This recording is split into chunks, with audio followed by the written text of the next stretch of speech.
13 जनवरी को लागू कर दिया गया, जिसमें गंभीर विसंगतियां पाई गई, जिसके चलते हम लोगों ने इन विसंगतियों के सुधार के लिए यूजीसी रोल बैक करने के लिए हमारी मांगों को उस दिन से आज तक लगातार केंद्र की भाजपा सरकार तक पहुंचाया।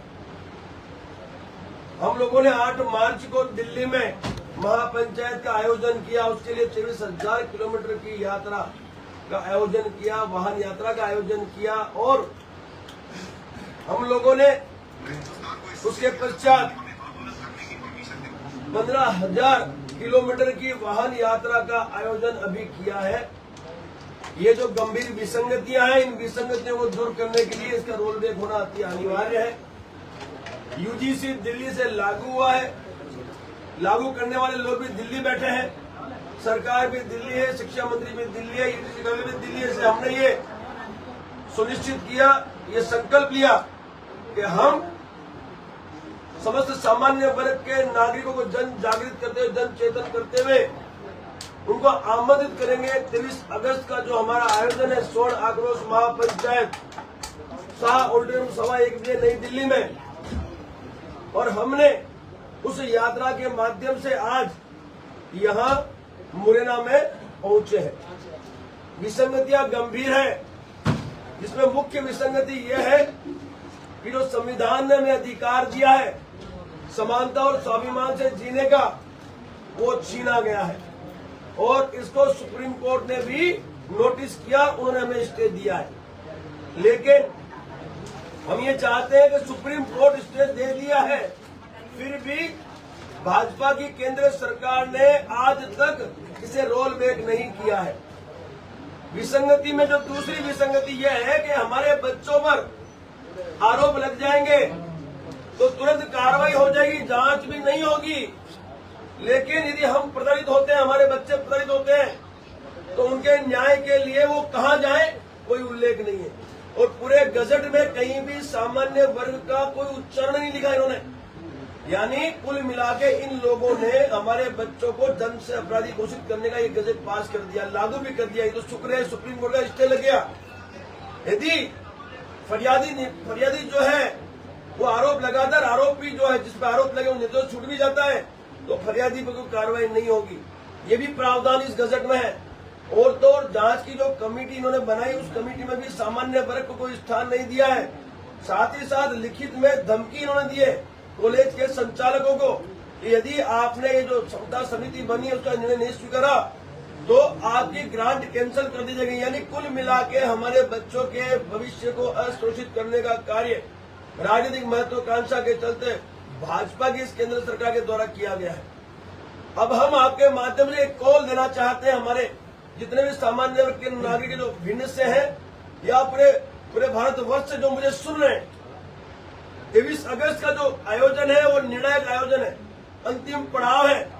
और इस पड़ाव पे सामान्य वर्ग के जो लाखों छात्र छात्रा हैं, करोड़ों छात्र छात्रा है, अभिभावक है, वो पहुंच जाए, अविलंब पहुंच जाए 23 तारीख को 1:15 बजे शाह ऑडिटोरियम दिल्ली में। क्योंकि आपकी उपस्थिति के बिना ये जो दबाव है वो नहीं बना पाएंगे, और दिल्ली में ही दबाव बनाएंगे तो यूजीसी रोल बैक होगा। इसलिए जन जागरण, जन चेतना और आमंत्रण यात्रा लेके हम लोग यूजीसी रोल बैक करवाने के लिए निर्णायक लड़ाई के लिए मैदान में हैं।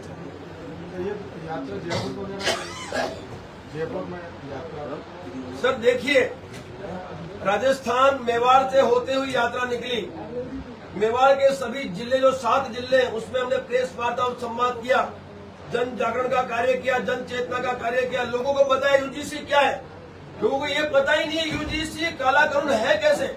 हमने लोगों तक ये मैसेज आपके माध्यम से, संवाद के माध्यम से पहुंचा दिया ताकि लोगों जागृत हो और बड़ी संख्या में लोग वहां पहुंच सके।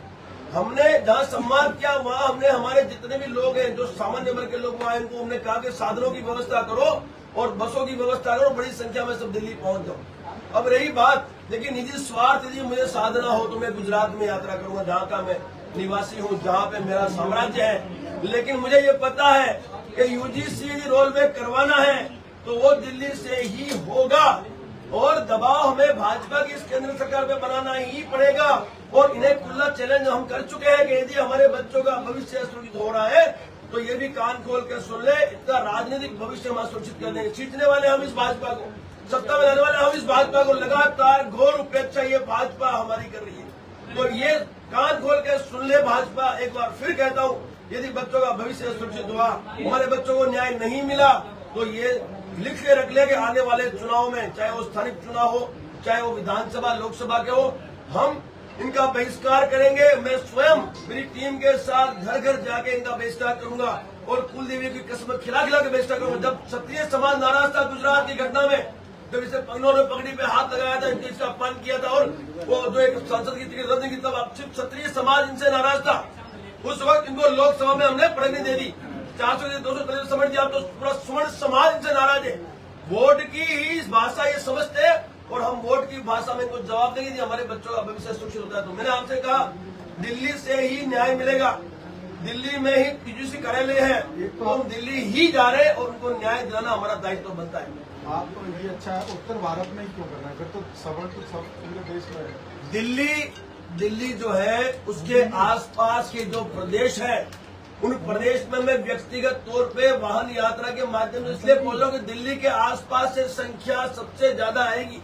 बाकी आपकी इस प्रिंट मीडिया से, डिजिटल मीडिया के माध्यम से पूरे देश में ये मैसेज जा रहा है, क्योंकि पिछले 5 तारीख से मैं लगातार रोज 4 प्रेस वाला जिले स्तर पे कर रहा हूँ। तो ये जो मेरा मैसेज है, ये उन लोगों तक पहुंच रहा है जो बच्चे हैं, जो अभिभावक हैं, जो दिल्ली के आसपास से दूर है, वो आ सकते हैं, आना भी चाहिए। लेकिन मुझे ये पता है कि संख्या जो आएगी वो दिल्ली के आसपास के जो प्रदेश है वहीं से आएगी। इसलिए राजस्थान से शुरुआत की, मध्य प्रदेश में आया हूँ, यहाँ से यूपी जाऊंगा, वहां से मैं आगे दिल्ली हरियाणा होते हुए दिल्ली में प्रवेश कर जाऊंगा साहब।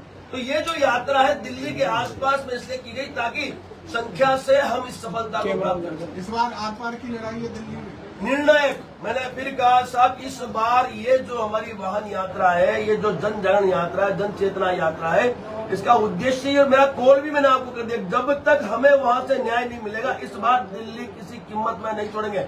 मैंने कहा साहब, इनको एक भाषा समझ में आती है, वोट की भाषा। हमने डिसाइड कर लिया है, हमने ये सुनिश्चित कर लिया, हमने संकल्प ले लिया कि यदि हमारे बच्चों के भविष्य के साथ खड़ा होता है तो हम इन पार्टियों के भविष्य के साथ भी खड़ा होंगे। देखिए साहब, जब भी कोई नेता बात करता है SC ST OBC के लाभ की, उनके समानता की बात करते हैं, हमारी समानता की बात कोई नहीं करता है। हमारे बच्चों के भविष्य को इन्होंने असुरक्षित कर दिया, हमारे बच्चों को जन्म से इन्होंने अपराधी घोषित कर दिया। तो साहब, समानता जो है अनुच्छेद 14, 15, 21 के तहत जो हमें मिली है, संविधान ने दी है, उसका यदि कोई उल्लंघन करता है या उसको छीनने की कोशिश करता है तो हमने बिल्कुल ताकत से जवाब देने में मैदान उठेंगे। लेकिन भाजपा सरकार लाठी और गोलियों का स्वागत करने के लिए तैयार रहती है हमेशा। अब सुनिए साहब, ये क्षत्रिय समाज है और क्षत्रिय समाज ने हमेशा स्वाभिमान के लिए, समानता के लिए और नागरिकों की रक्षा के लिए अपना योगदान दिया है। मैंने कह दिया है मेरे समस्त सामान्य वर्ग के छात्र छात्राओं को, नागरिकों को, जब आप दिल्ली आ रहे हो तो जैसे हमारे पूर्वज आते थे मैदान जंग में तैयारी के साथ, तैयारी में हम हथियार तो ला नहीं सकते क्योंकि संविधान से देश चलता है, लेकिन आप केसरिया साफा, मां भगवती तिलक और साथ में केसरिया झंडा, लेकिन उसे लगाने के लिए जो डंडा है वो मजबूत लेके आना। किसी के बाप की मार हम नहीं खाएंगे। संविधान के दायरे में रह के हम ये कार्य करने जा रहे हैं। हमारी मांगे हम सरकार तक ले जा रहे हैं, वो हमारा अधिकार है, संवैधानिक अधिकार है। यदि हमारे अधिकार को ये लोग बल प्रयोग करके दबाने की कोशिश करेंगे तो साहब, हमें भी अधिकार है, संविधान ने दिया है कि हम हमारे आसपास के लोगों का, हमारे बच्चों का, हमारे परिवार का हम रक्षण उस जो मजबूत लाठी उससे करेंगे। यदि ये संविधान हाथ में लेते हैं तो मैं कहता हूं साहब, हमारे लोग भी संविधान हाथ में लेने से खिंच जाएंगे नहीं। हम नहीं चाहते लड़ाई गोदम, लेकिन यदि हमारे बच्चों के भविष्य का सवाल है और इसके लिए हमारी जान भी चली जाती है साहब, तो इस बार उस तैयारी में मैदान उतरेंगे।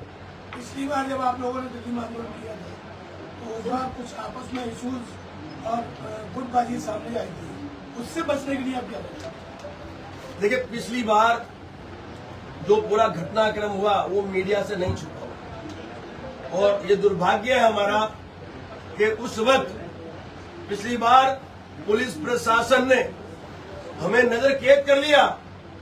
नजर कैद करने के बाद उस मकान में कई लोग थे, कई राष्ट्रीय अध्यक्ष थे, बड़े बड़े सूरमा थे, वो सब मिलके उस यूजीसी के काले कानून को रोल बैक करवाने के लिए कटे हुए थे।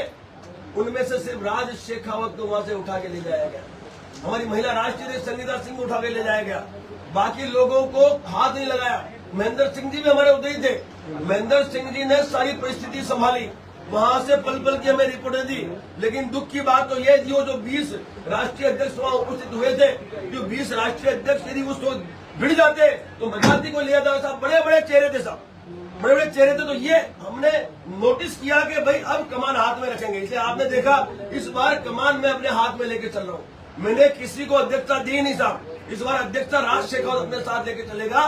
फौजी आदमी आपके सामने बैठा है जो देश के लिए 8 साल तक लगातार कश्मीर में आतंकवादियों से भिड़ा है, और अब मान सम्मान स्वाभिमान की रक्षा के लिए, अपने बच्चों के भविष्य के लिए इस सरकार से भिड़ने में भी बिल्कुल 1% कोई चूक नहीं रखेगा साहब। तो ये जो घटनाक्रम हुआ उससे हमने सीखा कि कमान हाथ में रख के चलेंगे तो सफल होगी। हमने इस बार कमान अपने हाथ में रखी है, और मैं विश्वास दिलाता हूँ, मैं सामान्य वर्ग के समस्त नागरिकों को विश्वास दिलाता हूँ, जो मीडिया कर्मी है, जो सामान्य वर्ग के हैं, उनको भी मैं विश्वास दिलाता हूँ कि आपका सबसे बड़ा योगदान युद्ध स्तर पर यदि हमारी ये जानकारी, हमारे कार्यक्रम की जानकारी कोई पहुंचा सकता है लोगों तक, तो आप पहुंचा सकते हो। तो इसको पहुंचाए और लाखों की संख्या में कैसे वहां लोग पहुंच सके उस पर हमारी सहायता करें। बाकी मैं विश्वास दिलाता हूँ इस बार अंतिम लड़ाई है, अंतिम पड़ाव है, और यूजीसी रोल बैक करवाएंगे। यात्रा हमारी वाहनों के माध्यम से भी है, और आगे चल के यह यात्रा पैदल यात्रा के स्वरूप में भी आपको देखने को मिलेगी। मध्य प्रदेश हो या भाजपा की कहीं पर सरकार है, वहाँ पर यूजीसी लागू कर दिया, वहाँ से भी बैक कराने का काम किया जाएगा? नहीं, लागू यूजीसी कहीं नहीं हुआ। सुप्रीम कोर्ट सुप्रीम कोर्ट ने यूजीसी रेगुलेशन एक्ट 2026 पर स्टे लगा रखा है। इसलिए ये तो हमारा सौभाग्य है कि हमारी जो कानून की जो मोर्चा है, जो हमारे सामान्य वर्ग के जो वकील है, उन्होंने हमारे बच्चों को सुरक्षित कर दिया सुप्रीम कोर्ट के आदेश से। लेकिन मैं पूछता हूं कि जो देश का राजा है, जो इस देश का जननायक है, क्या ऐसा कानून लाना उनको शोभा देता है? जननायक यानी निष्पक्ष, उसके लिए समस्त जितने भी नागरिक है वो एक समान है। लेकिन यहाँ पक्षपात किया गया, भेदभाव किया गया, हिंदुओं को हिंदू से लड़ा गया। कभी ये धर्म के नाम पे लड़ा के सत्ता में आते, और अब देखिए साहब इन्होंने जाति के नाम से लड़ा के सत्ता की लालच को लेके उतरे हैं मैदान में। तो ये बर्दाश्त नहीं किया जाएगा, बच्चों के भविष्य का सवाल है। और ऐसे कई काले कानून पे थोपे इन्होंने, और भविष्य में ऐसे काले कानून पे ना थोपे, इसलिए ये नहीं लड़ रहे हम लोग। और जो भूतकाल में थोपे वो जैसे एट्रोसिटी, उसके अलावा आरक्षण जैसे जो काले कानून है जिसमें हमारे साथ भेदभाव किया गया है, आने वाले समय में इन्हें भी रोल बैक कराने के लिए हम लोग मैदान में उतरेंगे। मैंने 22 नवंबर की घोषणा की है, एट्रोसिटी को लेकर, आरक्षण को लेकर मैं देशव्यापी भ्रमण करूंगा। 22 नवंबर को जंतर मंतर की हमने घोषणा की, करेंगे, और विश्वास दिलाता हूं मैं दिसंबर से पहले इस पर भी आपको कार्रवाई करके दिखाएंगे। लेकिन ये आवश्यकता इसलिए पड़ी कि जो गलत हो रहा है उससे रोकना पड़े। लेकिन हाउस अरेस्ट पहले ही कर दिया जाता है, जैसे कोई कार्यक्रम जैसे आप आंदोलन कर रहे हैं उससे पहले ही आपको हाउस अरेस्ट कर दिया जाता है, उसके लिए क्या रणनीति तैयार? देखिए साहब, पिछली बार हमारे पास अनुमति थी, लेकिन अंत समय उन्होंने रद्द कर दी। वो अनुमति रद्द करने के बाद उन्होंने हम सभी को हाउस अरेस्ट कर दिया। लेकिन इस बार हमारी अनुमति भी है और सुरक्षित भी हमने कोर्ट से करवा दी है, इसलिए हाउस अरेस्ट की कोई संभावना हमें नजर नहीं आ रही है। फिर भी यदि ऐसी बदमाशी ये करते हैं तो मैं आपके माध्यम से इस देश के सामान्य वर्ग के नागरिक को मैसेज देना चाहता हूँ, कॉल देना चाहता हूँ, कुछ भी हो जाए, राज शेखावत को चाहे जेल में डाल दे या मुझे ये एनकाउंटर में मार दे, लेकिन इस बार ये अंतिम लड़ाई होगी और बड़ी संख्या में सबको पहुंच जाना है। अच्छा, संसद में सामान्य वर्ग के कई नेता बैठे हैं, 70% मंत्री भी हैं, उन लोगों के लिए क्या मैसेज है? वो भी इस चीज में शामिल हैं, वो किस तरह? उनके भी बच्चे हैं, क्या उनका विरोध भी किया जाएगा? सर मैं आपको बताता हूँ, ये हमारा दुर्भाग्य है कि जो सांसद विधायक हमारे कोर्ट से टिकट लेते हैं, जो सामान्य वर्ग के हैं, जो हमारे वोट से जीतते हैं, ऐसे काले कानून हमारे में थोपे जाते हैं, सदन में लाए जाते हैं, वो इसको रोकने में कोई योगदान नहीं देते हैं। इसका मतलब ये क्लियर हो गया कि ये पार्टियां नहीं, कॉर्पोरेट कंपनियां हैं और ये इनके कर्मचारी हैं। तो मैं आपके माध्यम से उन सांसदों को, विधायकों को भी चेतावनी देता हूं, बहिष्कार आपका भी होगा, आपका भी बहिष्कार होगा, और आपका राजनीतिक पीरियड जो असुरक्षित कर दिया जाएगा। जो हमारे बच्चों के भविष्य पे बात आई है तो पूरी तैयारी है साहब, इनका बहिष्कार करेंगे, इनका बहिष्कार करेंगे, कुलदेवी के चश्मे खिला खिला के बहिष्कार करेंगे, और विकल्प हम देंगे। समय आने दो, विकल्प देंगे हम हमारे इन सामान्य वर्ग के नागरिकों को। जब भी देखो हमारी गौरवपेक्षा, भाई कोई भी पार्टी SC, ST, OBC के खिलाफ बात नहीं करती है। सामान्य वर्ग की जो अधिकार है उसकी कोई बात नहीं। अब देखिए संसद में भी जाइए, कहीं भी नेता, चाहे वो कांग्रेस का अध्यक्ष हो, चाहे भाजपा का अध्यक्ष हो, चाहे किसी पार्टी का अध्यक्ष, सबके सब SC, ST, OBC साहब हमारे पूर्वजों ने जो हमारे परिवारों को बलिदान किया, हमारे पूर्वजों ने जो जान दी, वो उसका कोई इसकी कोई कीमत नहीं है क्या? आपने, हम लोगों ने इस देश के नागरिकों के लिए हमने बलिदान दिए और आज हमारी घोर उपेक्षा हो रही है। पहले भी हम लड़े और आज भी हम हमारे अधिकार के लिए लड़ रहे हैं, हमारे बच्चों के भविष्य के लिए लड़ रहे हैं। तो ये सब कब तक चलेगा? इसे रोकना होगा। इसीलिए ये अंतिम इस लड़ाई से लाभ बताऊं, ये तो रोल बैक होगा ही, लेकिन ये जो पार्टियां भविष्य में ऐसे कानून लाने से पहले 100 बार सोचेंगे, ऐसा माहौल कर देंगे वापस। तो क्या ऐसे लोगों को सबक सिखाएंगे आपकी बात? सबक सिखा जाए। ये देखिए सब राजनीतिक पार्टियां, सांसद, नेता, इनको डर सिर्फ वोट का लगता है। क्या डर लगता है? एक ही अस्त्र हमारे पास है, वोट की चोट। और मैं कहता हूं साहब, यदि ऐसे काले कानून रोल बैक नहीं हुए और भविष्य में ऐसे कानून थोपना बंद नहीं हुए, तो ये भाजपा को हमने सत्ता में बिठाया है, तो विश्वास है इसको उखाड़ फेंकने की ताकत हमारे में। तो दूसरा विकल्प क्या है? जैसे विकल्प बीजेपी देंगे। को समझ आ रहा है? वोट नहीं देंगे, कांग्रेस को नहीं देंगे। सुनिए, विकल्प आपको देंगे, विकल्प हमारे पास है और विकल्प आपको भी पता है। देखिए साहब, आपका नेता आपका अपना होना चाहिए, आपके बच्चों के और आपके भविष्य की चिंता करना चाहिए, निष्पक्ष होना चाहिए। क्या निर्दलीय लोग नहीं लड़ते? क्या निर्दलीय लोग लड़ते हैं? उसके अलावा हम लोगों ने एक पार्टी की स्थापना की, व्यवस्था की है, आपको वो भी देंगे, हम वो भी देंगे। अखंड करनी पार्टी के नाम से हम लोगों ने इस UGC के बाद, इस घोर उपेक्षा के बाद एक तैयारी की है। विकल्प है, देंगे, समय आने तक देंगे। लेकिन हम ये कह रहे हैं कि निर्दलीय लड़ो, हम खड़े हैं आपके साथ, क्योंकि नेता आपको अपना बनाना पड़ेगा, जो आपके बच्चों के भविष्य के लिए वहां सदन में आवाज उठा सके और लड़ सके। ऐसे नहीं कि वहां कर्मचारी की तरह हाँ हाँ करते रहे।